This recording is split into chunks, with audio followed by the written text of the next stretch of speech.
السلام عليكم ورحمة الله وبركاته. أصحابتنا يوتيوب كي فيسبوك آدي عدا يعني دين سلامية ومركلة يولاشين سهيبة بدقس ما أنتنا هدو بإذنه وحن برنامج كله فقوري دونا موضوع أينو كاغا هادلينو قبضة أما حاسك حق أي كل هذا هاي السيجيدة أما أذيجيدة برنامج كان وحن مرتي يوقع عايشة قريش أنا هذا كور أي برنامج قال قيد قادتي أينو هو ما قعدرني لما أنا طبعا أنتي نيجو حرام واداوتين إن عايشة مركورة سودو إن كسودو يوتيوب كيجا إن سهيبة بدقس تيب إيو فيسبوك كيجا إنتبه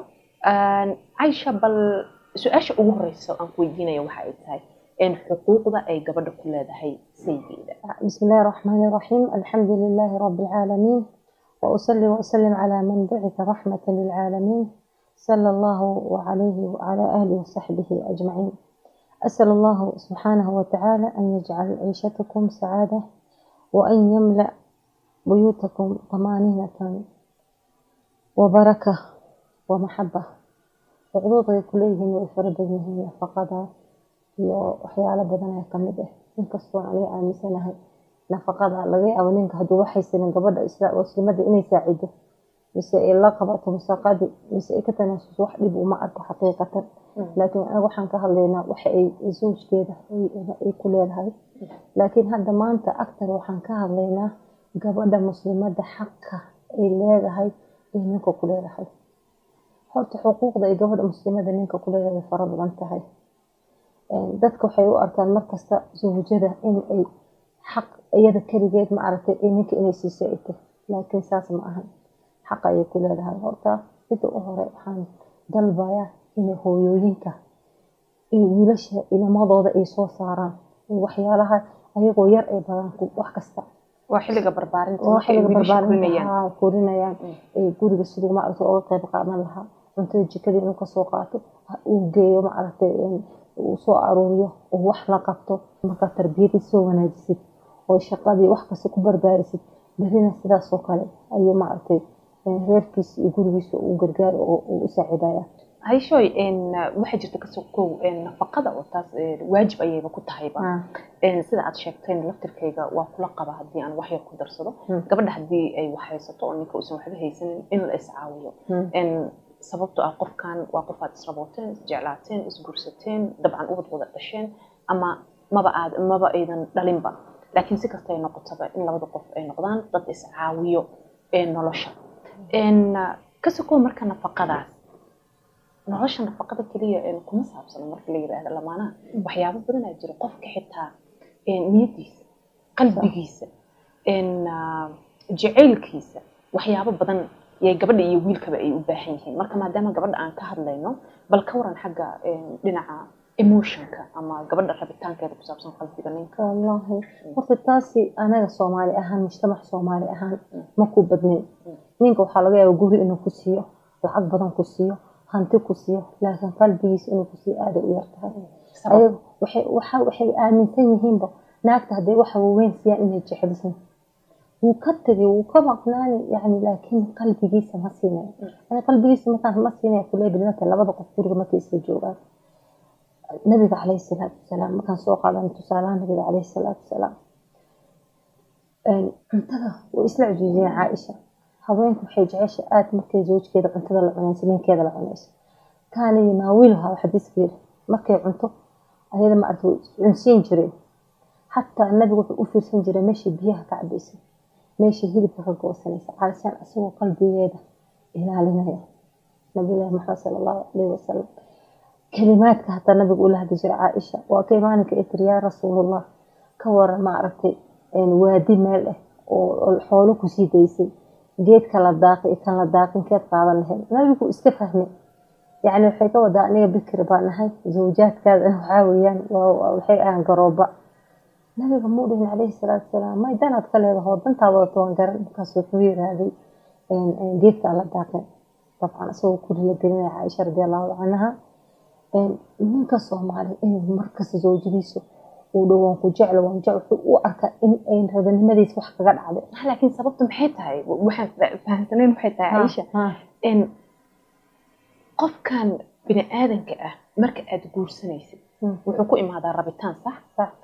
maxaa haddana diidaya rabitaankaas aad isku guursateen in mataqaanaa aad tusto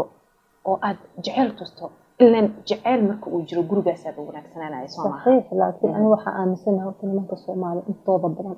oo dad madax adag waana dad baadiye yani waxay aktar wataan ma aragtay afkaarta baadiye wali wataan xaqiiqatan marka afkaarta baadiye maxay afkaarta baadiye yani way ka xishoonayaan zawjada inuu markasta dhawaan ku jecel markasta dhawaan ku jecel markasta wuxuu arkaa shay wax kale uu arkaa hadda waxa loo baahan yahay marka zawjadaada wiilka naas xaaskaada markay cuntada karinayso kale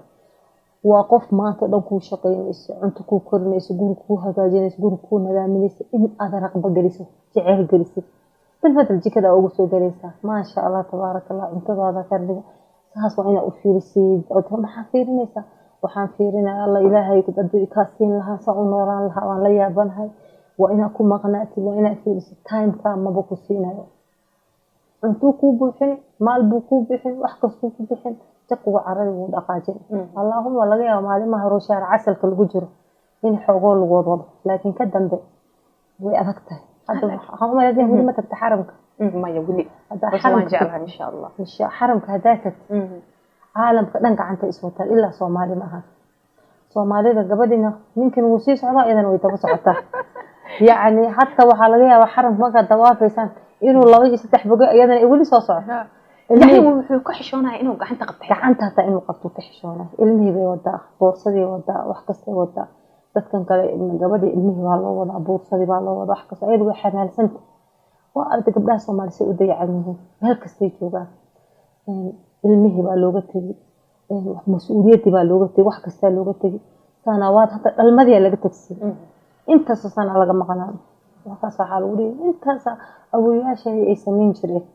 marka ani nimanka Soomaali waxa uu arkaa ee haweenka Soomaali markii uu isku fiiriyo aad iyo aad haweenka Soomaali aad u dulqaad badan xaqiiqatan rag laftirkoodana in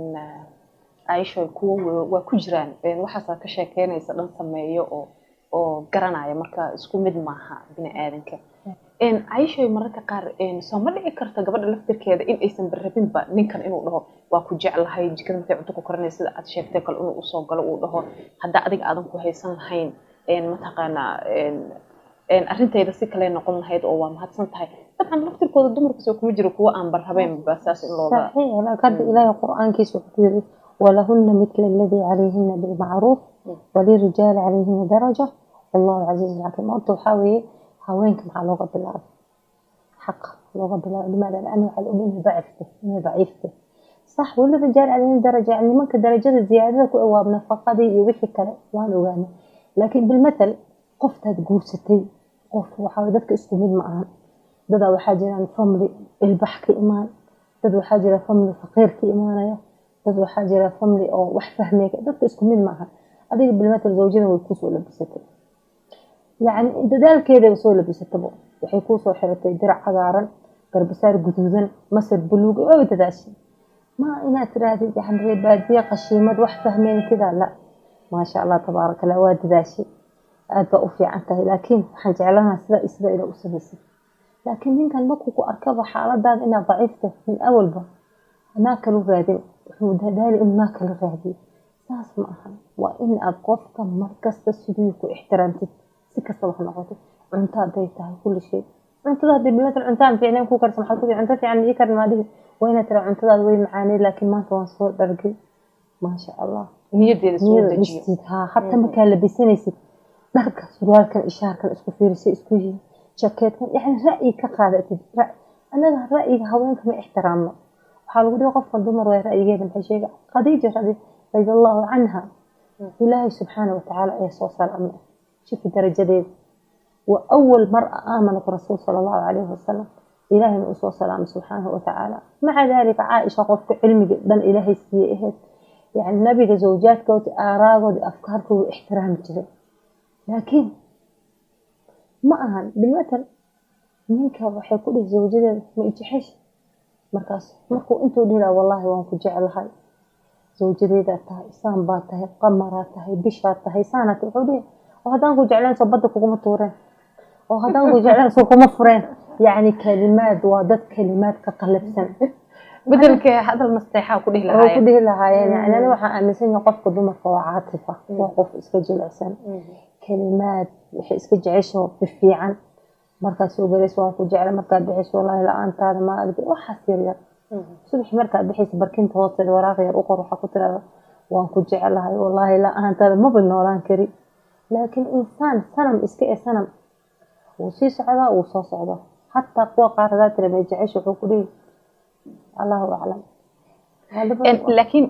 ciisha waxaa meesha ku jirta waxaa la dhahaa soomaha dumarka badana ayaga laftirkooda ma sheegtaan dareenkooda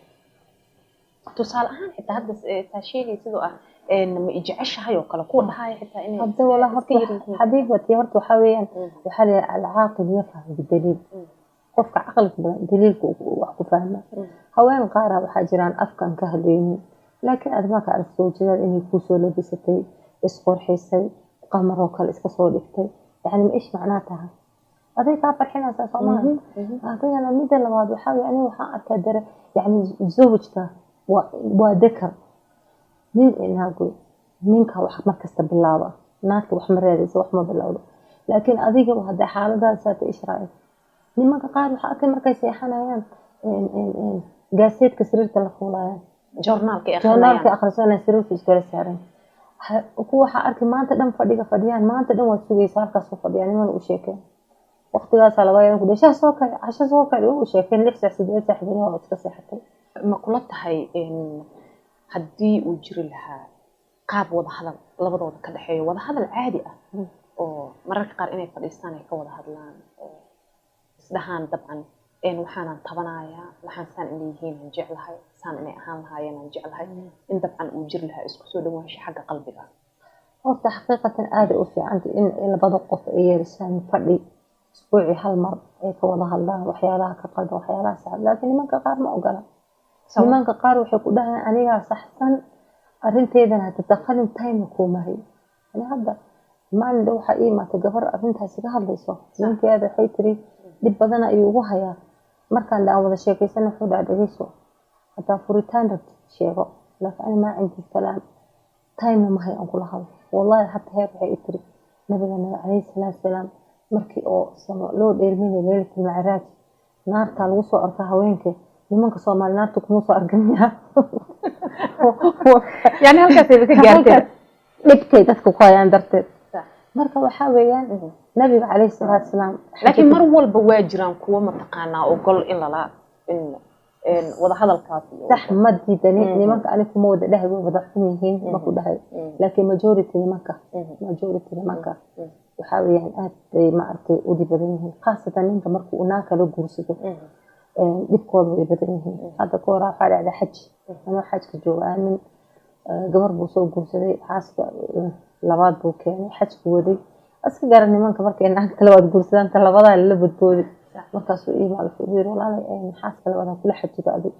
tii yareedan wataan rabana gacanteena isqabsanay markaas gabadhii aan u sheegay waxay tiri tii weyneeda aan sheegay ishra ay ka waxay tiri maya walaalo labada gacmood aan kala qabsanayna marka ma sameeyaan marka asaga marka wuxuu diidan yahay tan yar qalbigeeda dhaawac uu diidan yahay ay ta hore yani waxay iyaga u arkaan markasta naagta horeba waqtigeeda inuu dhamaaday markay tu cusub imaato waa aktar dhimanka Soomaali laakiin ani waxaan leeyahay gabadha muslimadda ah waqti adi markaa wax sameey ilaahay dartiisa u sameey ilaahay jannadiisa zawjkaadan adi marka hore hataa qalbigiisa qaadatay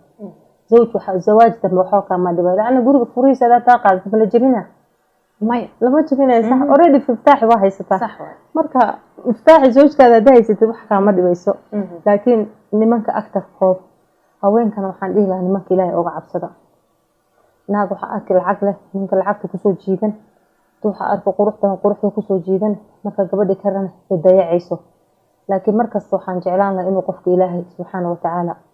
وأقبق وحق قفك كاللي وقاضني waxaa ka warantaa bal arintan ku saabsan xuquuqda maadaama aan ka hadlayn labada qof marka ay isqabaan waxyaabo badan dhex maro sida Soomaalida ay tiraahdo nin naag isqabo dagaalna maxaa la yiri saaxiibana maaha alla maaha mararka qaar marka waxaa dhacdo labada qof in mataqaanaa hadal ay isdhaafsadaan ama way wada joogaan ama way kala maqan yihiin marka qaabka ay u xalin lahaayeen arrintaas yaa ku adkaanaysa kana taleefanka haddii uu ku hadlayo kaas taleefanka ku hadlayo taleefona lagu wada hadlayo hadal baa la is oranayaa marka dhexda marka waxaa dhacayso in xalintii la waayo taasna ay muddo ay ku qaadato in la xaliyo taasna sida aad sheegayso waa waxyaabo badan oo mataqaanaa dhaawici karo qofka qalbigiisa صح inta muddo aad shib aad kala ahaataan marka taasi ka waran horta wallahi labada qof inay dhaxda wasadka imaadaan waqti fiican ma laha inay dhaxda isku imaadaan laana waxa fiican qofkan haduu ku adeeminkan hadal arki inuu qaxsan yahay kor yaani yahay adii istaji adii markuu asaga degan yahana adii waxa rabto dhan sheego oo fadligaadi iyo wanaagaadi dhan xasuusi laakiin hadaan anaga labada qof ay ma aragtay ay arrintii isku kululeeyaan meeshaas waxa ka imaan talaaq iyo dhib kale marka ani markaas waxaan jecelahay in tanaasulka uu ka imaado labada dhinac laakiin nimanka aad bay ma aragtay subxaanallah ay xuquuqda haweenka agtarkooda ugu ciyaaraan waxaad arkaysaa nin iska maqan oo ma aragtay qofta la joogin sanawaadka dhalmada ay ka tagto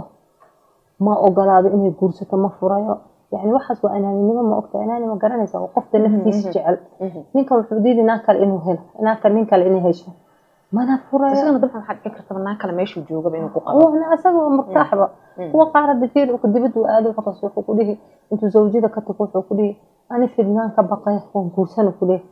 مسكين تنهال كاسة أفرد ده في النان كبقى يسميه عيب هاي حتى أوفي سا النان دبتها كيما قبل يريد كورسان عين قبل يروح على جماعة قناة سنة الله بس سنة marka dambe waxay ku kalif lacagtu u soo diray in niman kala kula saaxiibto horta xayaata zawjiyada dib badan baa lagu qabaa xagga Soomaalida sawa ninka aad soo haweenka ahaadeen horta waxaan jeclaan lahaa culimada waaweyn sheekhyada sheekh Abdalha iyo sheekh Maxamed Bari sheekhyada badan kullu oo Kenya joogan uma laha ahaado qofka sheekh uma lahaado qof kasta shuuqa kamid ah madarasa nimanka lagu tarbiyay intay guursan in la furo waxa isleedahay waxba isbedelay wax weyn isbedela ninka waxa la bari lahaa habku hoos xaaskiisa oo la dhaqmi lahaa asagoo zero iman guriga iman la yaarif shay waxba ma garanaa xayaat zawjiyada meel laga maro dariiqada zawjiyada oo la hadlay ma garanayo ma gar dariiqada gurigiisa u dhaqanay ma garanayso suud buu qabaa biitkees wata inta waxa uga hooseeya mal dib baa lagu qabaa hadii akhlaaq noqoto si kasta noqoto marka waa very important markii akhlaaqda nabiga kaleey salaatu salaam zawjaadkiisa uu kula dhaqmi jiray islaamka uu bil qofka in la baro waa arrin muhiim jiddan qofkii marka imaado talaaqa meesha ka bilaabo wax yar la isku joog isma fahmay isku fahmeen qofkan been al-mashriq iyo al-maghrib ma isku dhawadin asaga fikrada wata ayadana fikrad kale wadata ma la isku imaan laakiin markasta waxa aaminsan yahay labada qof oo dib weyn isku qabaan gabadha muslimada inay raqiis iska dhigaan waa inaan qaali iska dhigin ilaahay baa qaali ka dhigay ilaahay baa quraankiisa ka dhigay ku yiri wa in yatafarraqa yughni Allahu kullu min sa'ati yani qof hadii kala tagaan qof kasta ilaahay baa subhanahu wa ta'ala la'alla laga yaabo inuu ninka fiican ha laakiin in isku xirtid oo tirada aniga ilmaan haystaayo noloshii dhana iga hor imaana la abadan leesh noloshii iga hor imaana hadda waxaad muddaa ciisho dadka inay garsiiba dadka hadda yar oo mataqaan daadooda adiga 40 aan gaarin in hadda arrinta ay isbedesho waa dadka hore dadka hadda arrimahaas badana hooyooyinkeen iyo ayeeyooyinkeen hadda gabdhaha waxaa malaysaa inay wax yar wax fahmeen oo ay laftirkooda rabaan inay nolosha la qaybsadaan qof wanaagsan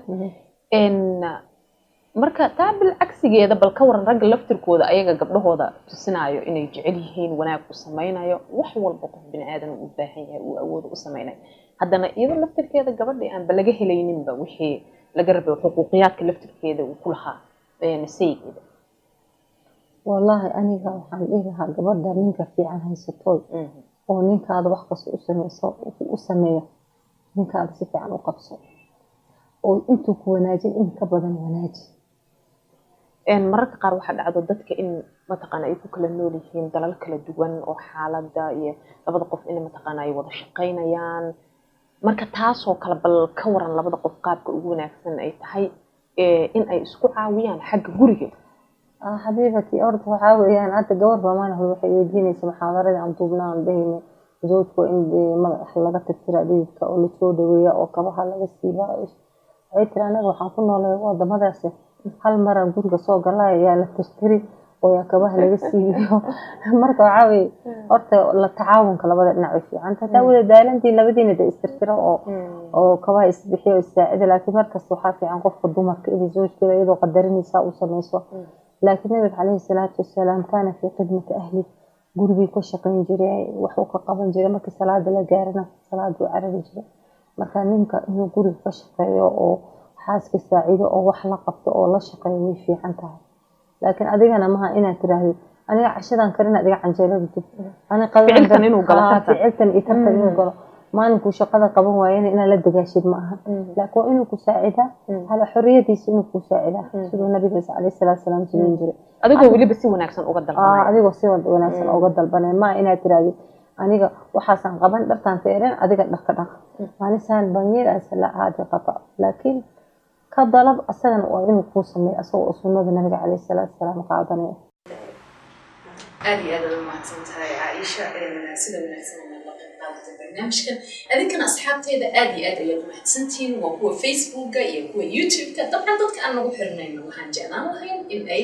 nagu soo biiraan ay ka faa'iidaystaan mowduucyada halkaasi aynu soo gelino waa Suhayba Badqas oo idin leh sidaa iyo nabadgelyo asalaamu calaykum waraxmatullaahi wabarakaatuh